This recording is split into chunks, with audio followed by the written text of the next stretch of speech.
Bali, i-click mo siya. Kung gusto mong tumaas yun dito sa likod.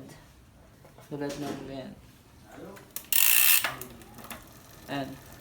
Nakikita niyo tumaas siya dito. Tapos kung gusto mo naman tumaas yun dito, yun dito naman sa kabila. Tataas yung ganyan. Tapos, ayan, automatic siya tataas. Tapos kung gusto niyo naman ibaba, yung sa likod, yung sa cogs, i-click nyo lang dito mga paps. Ayan. Tapos, automatic na siyang bababa dun sa likod.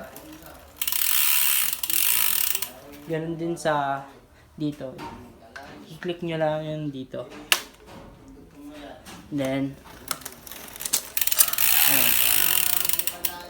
Baba na. Bali, ito yung RD, ito yung FD. Tapos, ito yung STI na tinatawag. Bali, yun lang.